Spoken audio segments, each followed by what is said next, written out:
amigas, Ana Carolina, ao meu lado. Eu não sei se nós iremos sair daqui vivas do corpo físico. De espírito sairemos, de certeza, porque o espírito é imortal. Para nós iniciarmos, eu vou pedir que façamos uma viagem. Vamos fazer de conta que já estamos no mundo espiritual, sem o corpo físico como espírito. Conseguimos fazer isso? Estamos numa colónia, onde estamos numa escola em aprendizado. Vocês agora vão dizer, mas o que é que aquela maluca está ali a dizer? Vamos entender o porquê que eu estou a pedir isso, para nós nos vermos na espiritualidade, já, todos como espíritos, com o nosso corpo pré-espiritual, que é o mesmo, mas numa escola de aprendizado. Porque o tema de hoje é o papel da mulher no mundo. E nós vamos entender mais para a frente porque é que eu estou a pedir isto. Eu vou fazer uma pergunta. A mulher e o homem são iguais?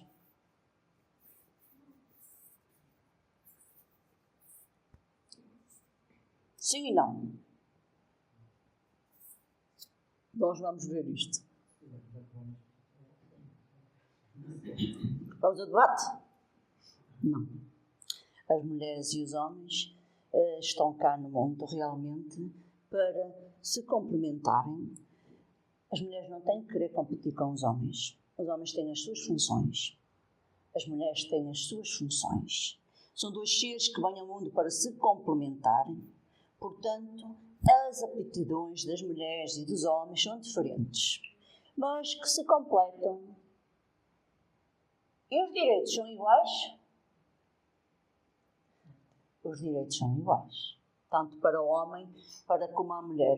Os direitos são iguais para os dois. Para os dois, o sexo feminino e o sexo masculino.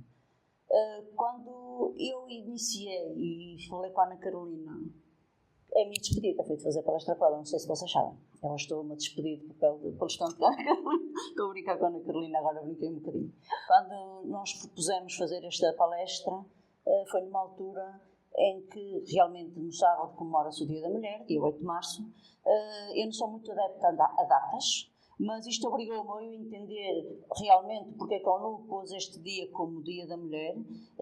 E então foi numa altura que eu vi realmente uma estatística em fevereiro já de muitas mortes, 5 mortes, salvo erro, eu vou já falar sobre isso, nessa parte de mulheres. E então nós temos que realmente, em sociedade, tentarmos quebrar esse gelo que ainda existe do homem machão, da mulher tirana e por aí adiante. Então nós temos que realmente compreender que são dois seres que reencarnam para reajuste no processo evolutivo e auxílio mútuo. Portanto, nós somos co-criadores com o Pai, com Deus. E nós temos hoje em dia ainda, mas devemos de chegar ao momento em que vai ser barrido da terra, a violência doméstica no nosso mundo. Eu não digo que seja só a violência doméstica, claro que é mais exercida do homem para a mulher, mas é também muitos homens que sofrem mesmo esta violência doméstica, seja física, seja psicológica, seja ela qual for. Para iniciarmos, o computador da Ana, eu trouxe aqui um quadro da APAV, para que nos mostre claramente, e nós espíritas não podemos fechar os olhos a este flagelo da humanidade. Nós espíritas devemos falar, devemos estar cá e tentar de alguma forma colmatarmos este flagelo que ainda existe no nosso mundo. E nós tivemos, durante o ano 2023, 17 mulheres, 3 homens e 2 meninas, no total de 22 pessoas, foram assassinadas em contexto de violência doméstica, segundo os dados divulgados pela Procuradoria-Geral da República. Ok? Então, nós aqui vemos realmente que é muito. Relativamente ao ano 2024, os dados mais recentes da Comissão para a Cidadania e Igualdade de Género indicam que entre janeiro e setembro desse ano ocorreram 18 homicídios. 15 mulheres e 3 homens. Portanto, não é só nas mulheres que isto acontece. No PowerPoint nos diz que o crime de violência doméstica, os dados oficiais mostram que 2024, que acabou de terminar, não é? Terminou com 1.358 pessoas presas, em que 339 estavam em prisão preventiva e 1.119 cumpriam pena efetiva. Mas, em 2025, este ano, 5 mulheres já foram mortas desde o início do ano. Isto é fonte do Jornal Público. Já houveram 4 violações, certeza que houveram muito mais, e 2 abusos sexuais de menores. E nós, como espíritas, realmente, nós devemos apelar ao bom senso. Uma das coisas que nós devemos fazer moralmente, evangelizar-nos a nós mesmos e entenderem que os direitos de género da mulher é igual, tanto para o homem como para a mulher. Se eu não sei mudar um pneu, eu sei fazer uma cama. E se eu preciso de mudar um pneu, eu pego um telemóvel, chamo quem é de direito. Mudou-me um pneu. Não é? Mas eu acho que hoje em dia, nós também, e podemos analisar isto no ponto de vista, nós também hoje vemos que há homens que já tomam conta dos seus filhos, já cozinham, já arrumam, acho que já começa a haver uma partilha de tarefas em casa. Mas ainda existe muita violência doméstica. E depois temos aqui um problema, que a Ana vai falar. Não é um problema grave? Olha, eu trouxe aqui um artigo que foi escrito pelo Kardec, na Revista Espírita de janeiro de 1866, né, intitulado As Mulheres Têm Alma? E é uma pergunta assim, claramente motivada pelas circunstâncias que o Kardec se encontrava naquela época, porque ele estava expondo a doutrina espírita. Então, claro que haviam os debates, né, nos concílios religiosos, e também nos debates políticos e econômicos sobre atestando a incapacidade intelectual e moral das mulheres. E apesar dele considerar essa pergunta ridícula, para muitos povos daquela época, principalmente para os orientais, ela teria uma resposta negativa. E aqui no PowerPoint temos, né? Naquele tempo, as mulheres eram tidas como seres supostamente inferiores, moral e intelectualmente, reduzidas a instrumento disponível para o prazer masculino.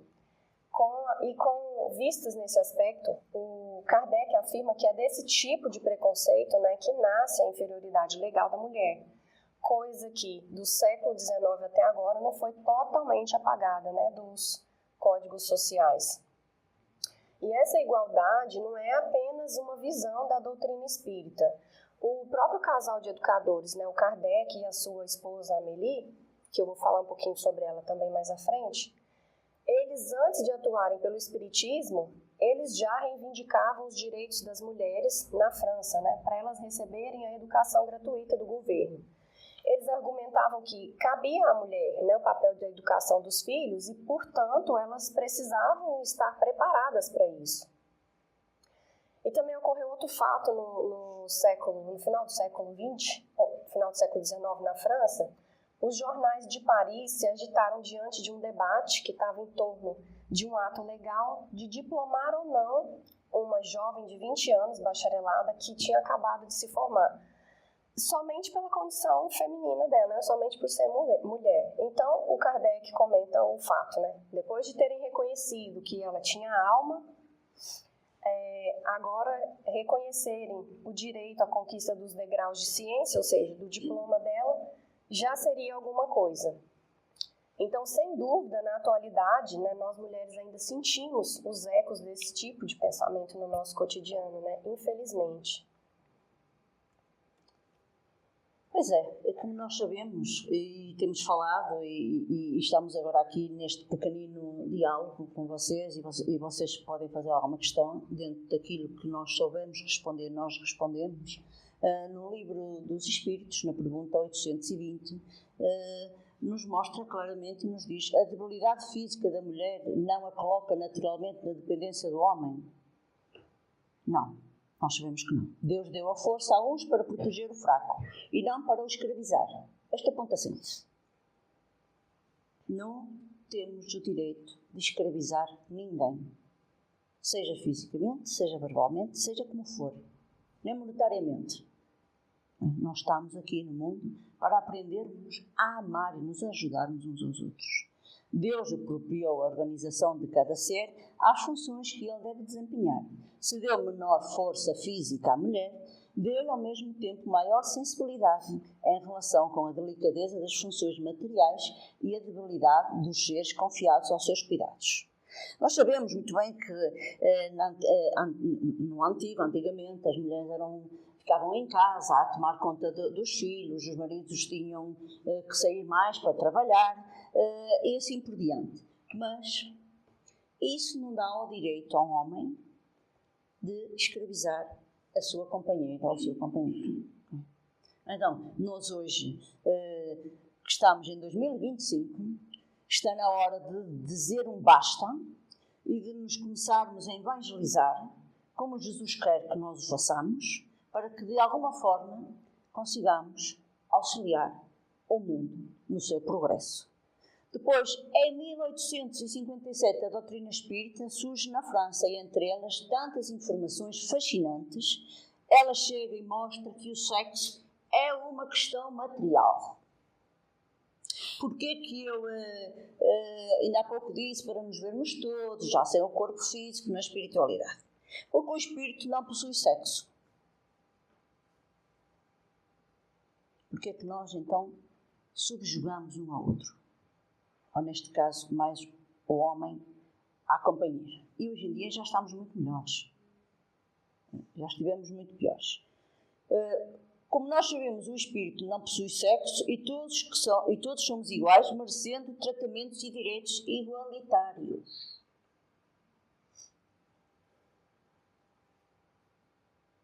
Hoje em dia podemos dizer que sabemos conduzir um carro, sabemos mudar um pneu. Eu vou para vocês dizer, a primeira vez que eu mudei um pneu, somos a morrer porque eu não fiz boa coisa, não é?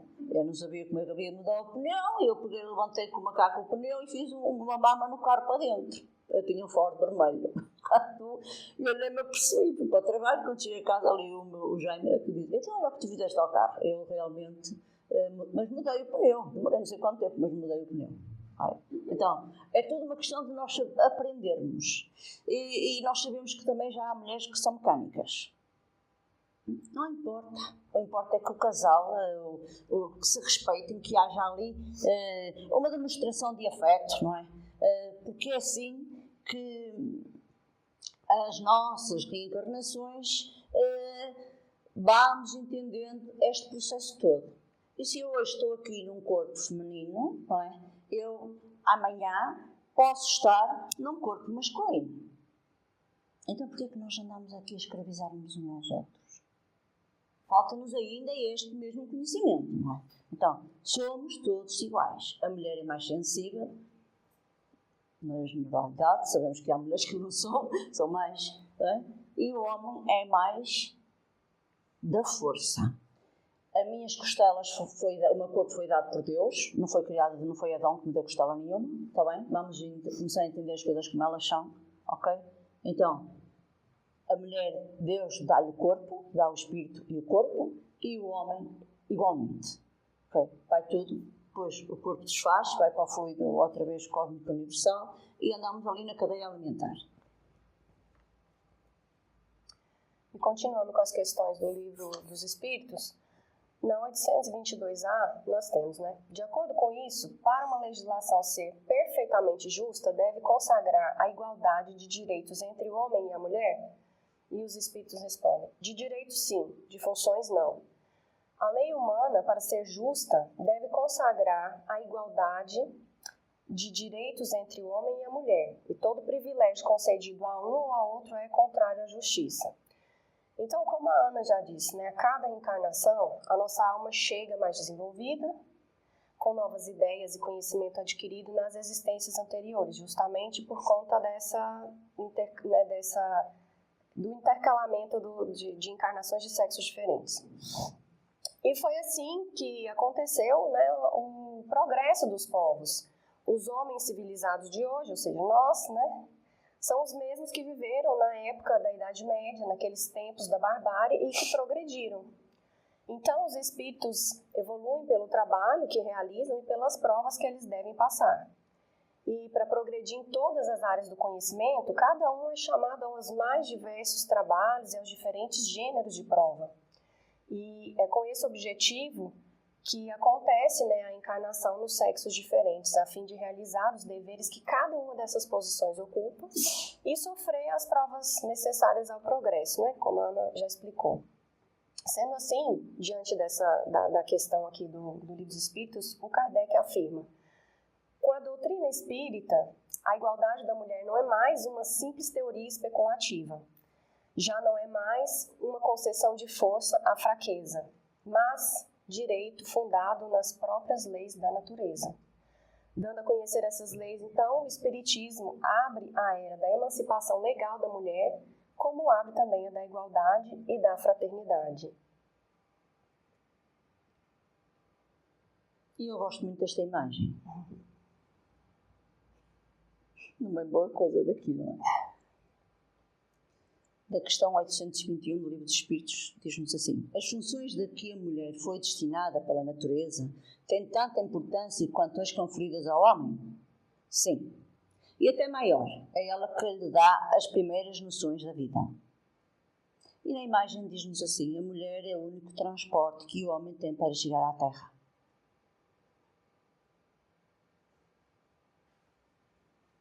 Uma pausa. Porquê? E agora eu faço uma pergunta. E o homem consegue chegar à Terra se não houver o homem, a mulher e o ato sexual? O que é que acham da imagem? Somos o único transporte para trazer um ser à Terra, mas necessitamos do homem, do companheiro.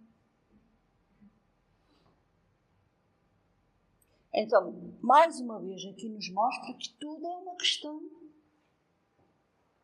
civismo, de educação, de compreensão. Claro que nos diz aqui que a mulher dá as primeiras noções de vida, porque ela é um ângulo. Ela expande e tem ali um ser. Claro que algum de vocês, nós que estamos aqui na espiritualidade, estamos todos encarnados, certo? Continuamos todos no mesmo barco. Todos os encarnados estamos todos na espiritualidade. Mas a mulher gera no ventre, mas não faz nada sozinha. Aqui somos todos iguais.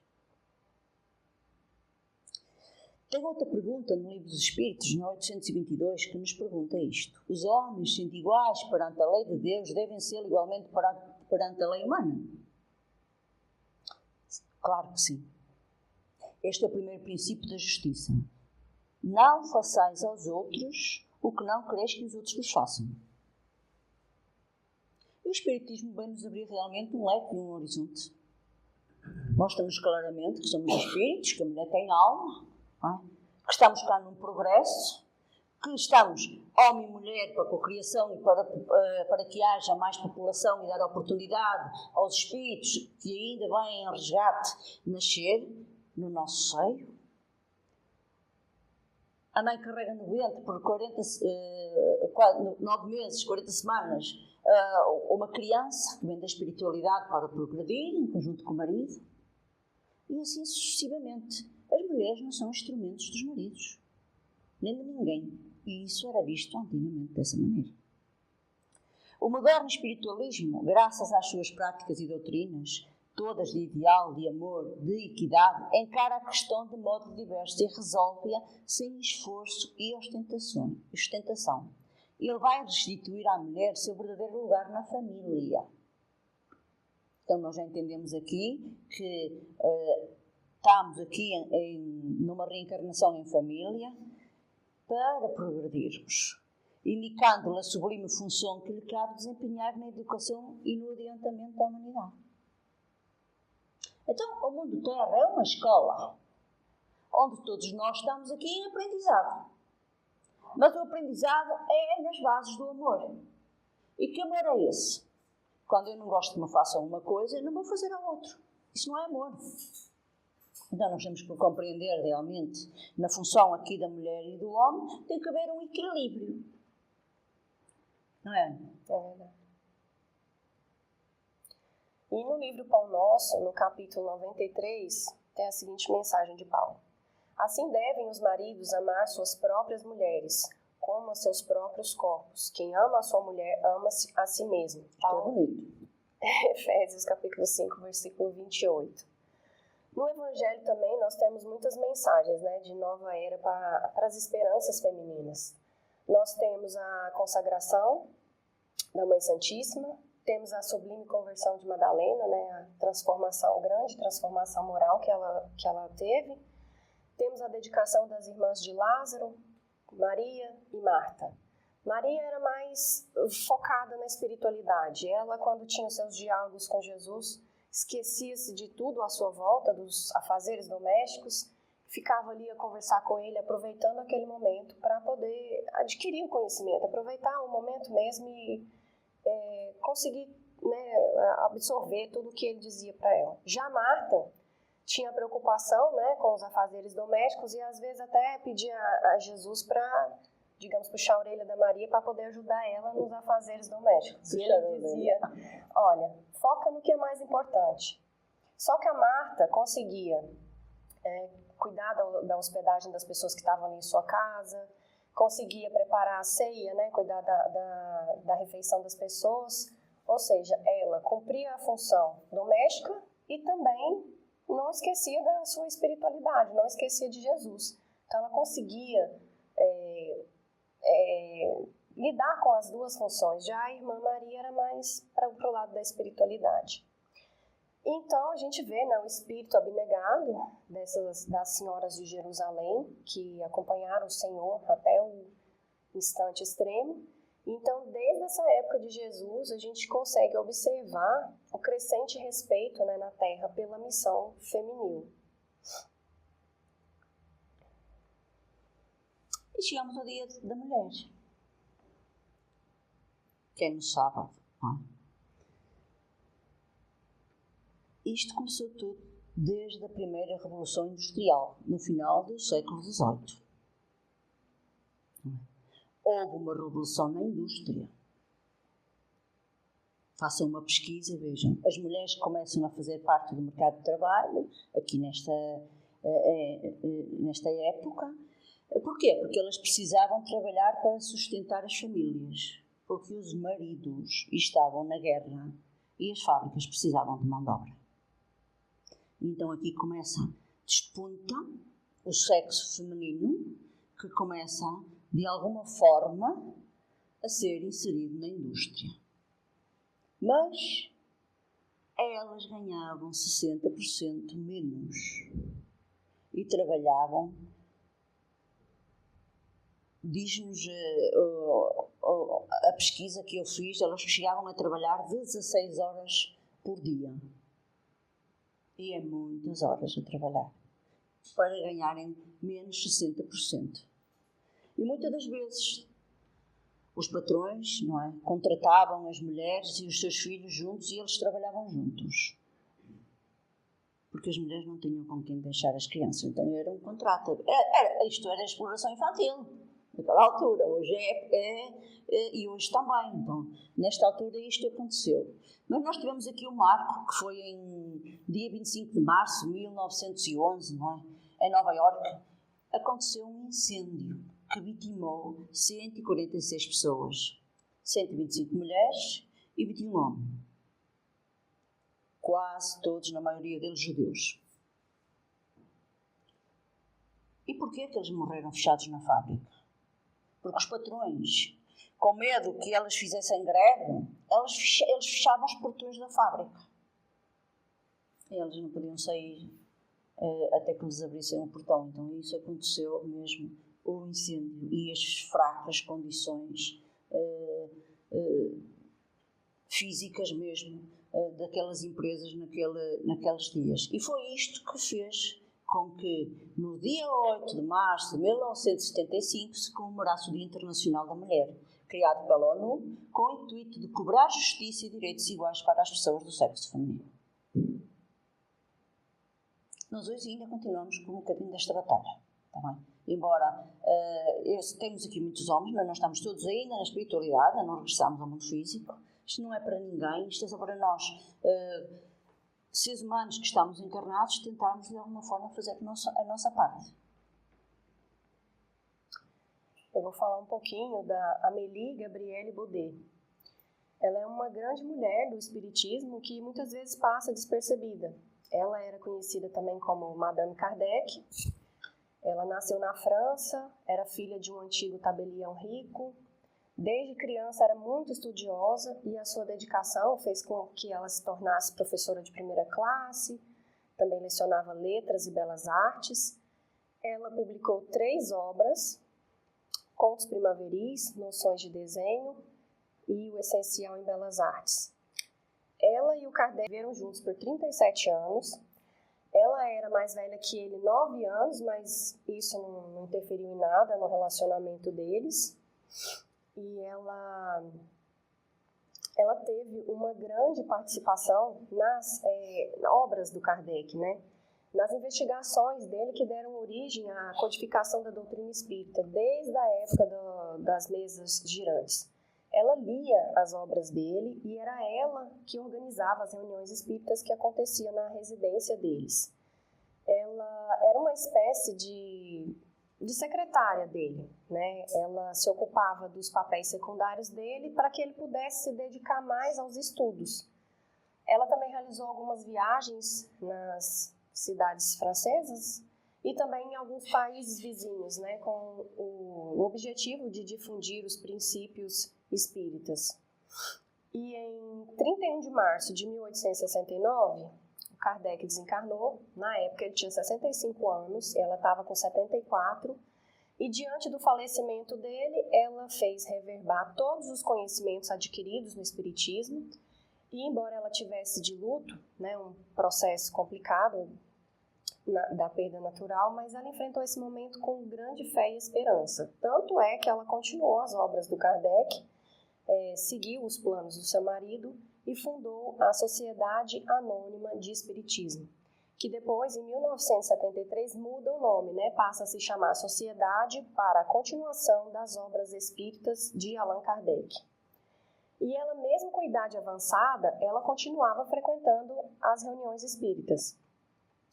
O casal, como não teve filho, então a herança do matrimônio deles foi doada para a sociedade para a continuação das obras espíritas do Kardec.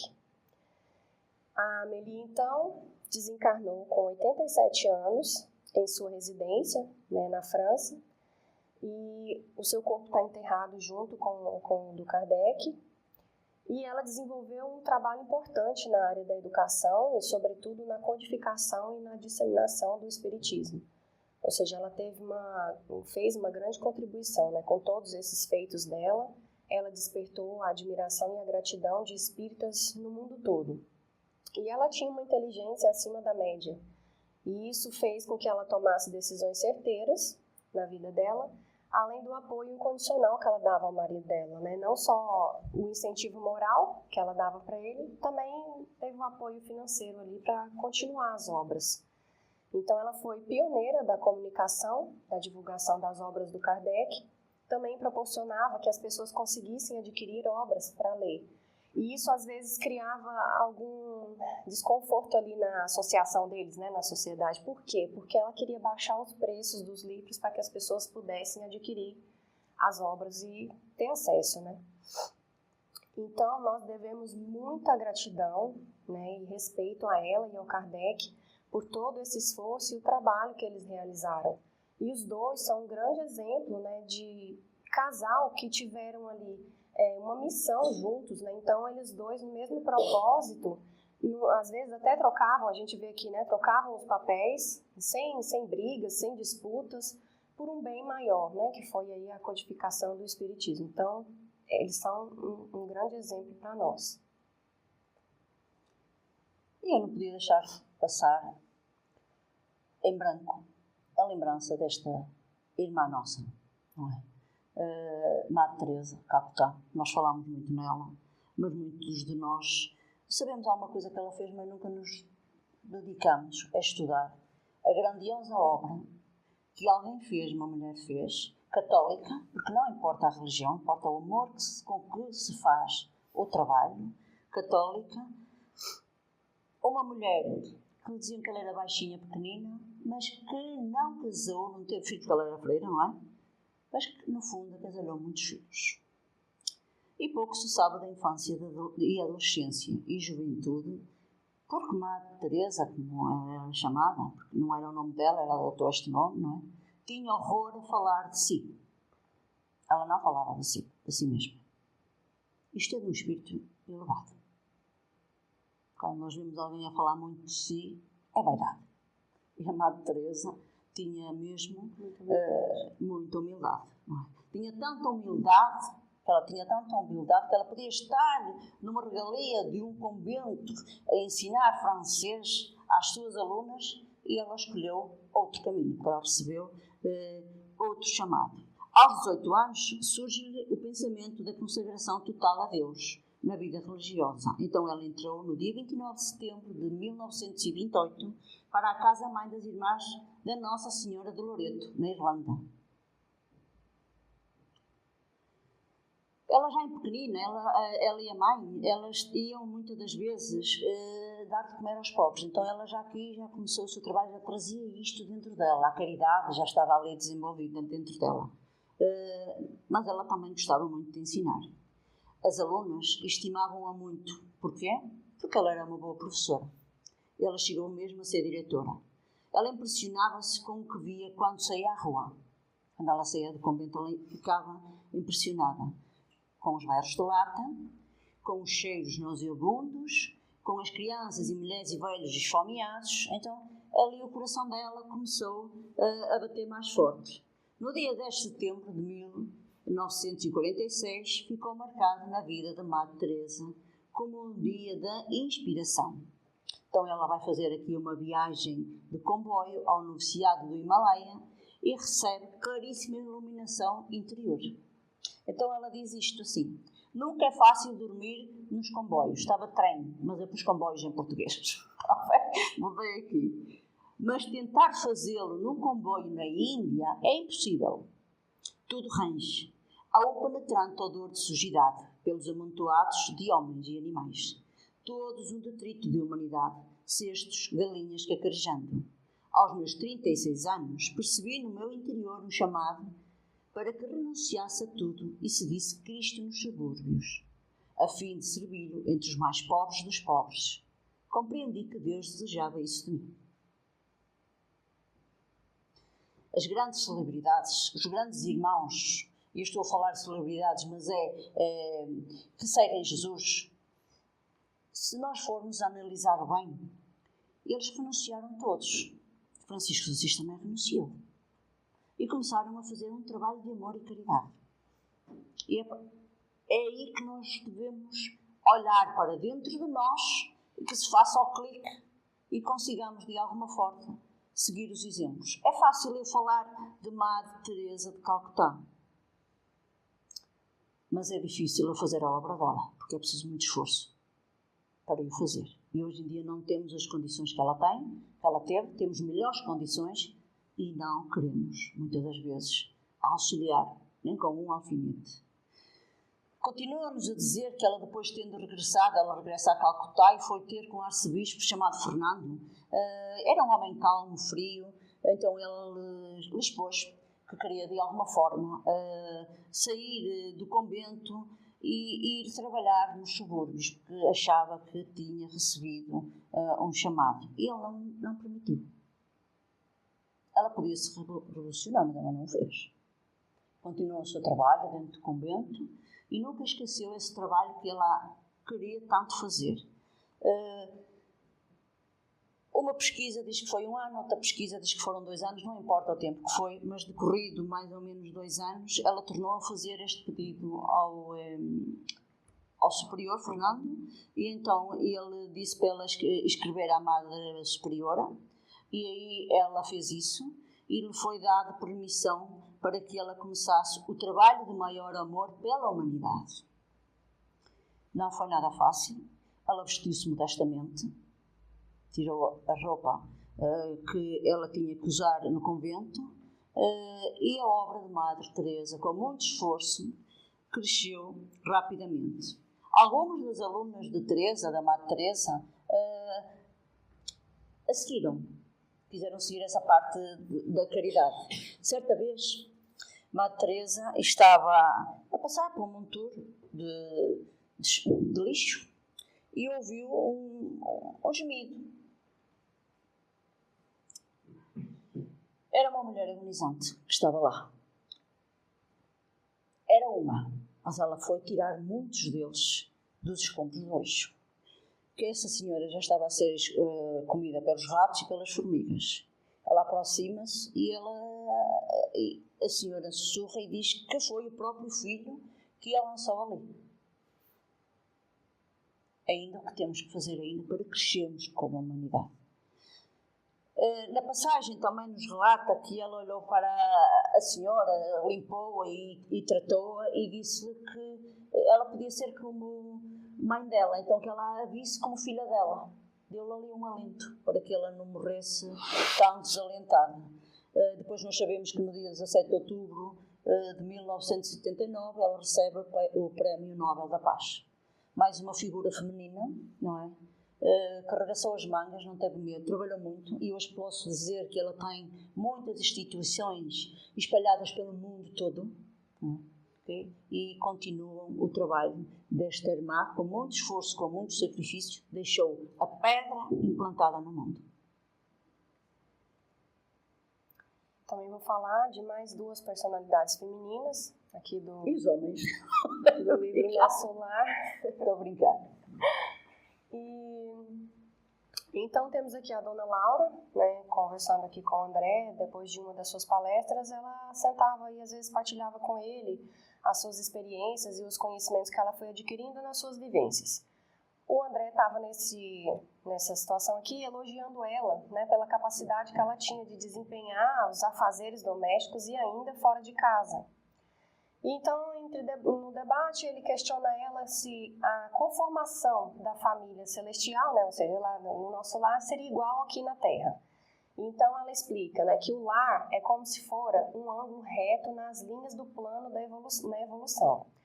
A reta vertical é o sentimento feminino, que está envolvido nas inspirações criadoras da vida, e a reta horizontal é o sentimento masculino, em marcha de realizações no campo do progresso comum. Ou seja, o lar ela diz que o lar é um vértice onde o homem e a mulher se encontram para um entendimento indispensável, né? Como ela disse, você está aqui no vertical feminino e no horizontal masculino. Então aqui tem um encontro, né? Que deveria ser, como ela fala aqui, né? Um entendimento indispensável. Ela fala também que o lar é um templo onde as pessoas deveriam estar unidas espiritualmente antes de estarem, né, corporalmente. E ela comenta com ele também que atualmente na Terra existe um grande número de estudiosos das questões sociais que propõem várias medidas e clamam, né, pela regeneração da vida doméstica. E ela fala até que algumas pessoas chegam a afirmar que a instituição da família humana está em decadência, né, ou seja, está ameaçada. Depois ela explica que o importante mesmo é considerar que, a rigor, o lar é a conquista sublime que os homens vão realizando vagarosamente. Ela também, mais para frente, quem lê o livro ou viu o filme, ela também vai encarnar em missão. E agora eu vou falar um pouquinho da mãe do André. Né? Ela aqui, nessa cena, ela está aqui com ele em um dos seus encontros e ela comunica para ele o propósito dela voltar à Terra. Só que o André protesta, porque ele não entende, porque logo agora que eles se encontraram, que a mãe dele tem que voltar a encarnar, né, sem necessidade imediata. Então ela conta para ele a situação que está o pai dele, né, o ex-marido dela, o Laerte. Ele está no umbral há 12 anos, está cético, né, com o coração envenenado, porque ele está ali sendo obsediado pelas amantes dele. Quando ele estava encarnado, né, na Terra, na sociedade ele era visto como uma pessoa séria, né, uma pessoa muito Porém, ele tinha os seus casos extraconjugais. E por ele estar tanto tempo lá no umbral, ele já tinha gasto muitos anos fingindo, né? Então ele viciou a visão espiritual dele e isso restringiu o padrão vibratório dele. Então, se ele continuasse nessa situação, ele estava sujeito a, né, mergulhar em abismos mais profundos. Então, o que ela fez?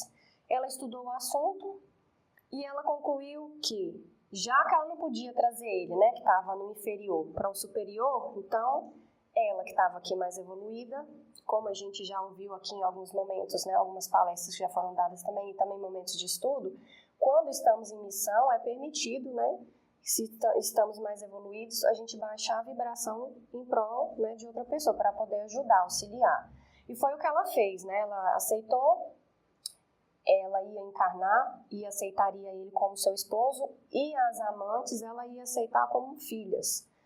Então, nós vemos aqui duas mulheres, né? Temos dois exemplos de duas mulheres sábias, evoluídas e que abdicam de si próprias, né? Para ajudar o próximo, ou seja, mais um exemplo de amor incondicional.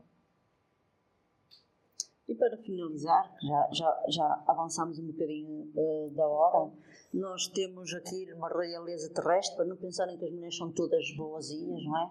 Temos aqui uma rainha, não é? Que além de ser rainha e quer ser, isto está no capítulo 2, no item 8 do Evangelho segundo o Espiritismo, além de ser rainha, ela, quando chegou à pátria espiritual, ela nos diz assim, a rainha inicia dizendo que somente no plano espiritual, é assim que ela começa, compreende a verdadeira de Jesus nas palavras, meu reino não é deste mundo. Ela pensava quando morresse que ia ser recebida, não é? Mesmo como rainha, não é? E surpreendeu-se quando despertou no plano espiritual, porque viu acima dela irmãos, homens e mulheres que ela tinha desprezado no mundo. Portanto, nós ainda estamos no mundo de expiação e provas, há tudo ainda, não é? Então é preciso que trabalhemos. Então a rainha vem-nos contar essa experiência. Porquê? Porque ela entendeu realmente a necessidade que tinha de vir alertar o ser humano. E ela diz-nos mais, para se granjear um lugar neste reino são necessárias a abnegação, a humildade, a caridade, em toda a sua celeste prática, a benevolência para com todos. Não se vos perguntará quando nós regressarmos à espiritualidade, nem em que posição ocupastes, mas que bem fizestes e quantas lágrimas enxugastes. Agora, regressando do mundo espiritual, da colónia espiritual do nosso lar, que pronto, todos queremos ir aqui para o centro espírita, não é? Francisco de Assis, homens e mulheres que estamos aqui no corpo físico, e eu agradeço a disponibilidade de todos vocês, principalmente dos homens. Esperem pela volta, está bem? Numa próxima reencarnação vão reencarnar como mulheres e nós possivelmente reencarnaremos como homens. E era mais ou menos isto que nós trazíamos hoje para comemorarmos o Dia da Mulher. E esperemos que o dia 8, no sábado, que as mulheres tenham um juizinho e não seja para andarem na bebedeira, no fumo, nas drogas, que isso é o que elas gostam de imitar no homem. E isso é o que está errado imitar no homem. Sejamos cidadãos do mundo e aprendamos com Jesus a sermos bons cidadãos do mundo. Obrigada. Tem alguma pergunta?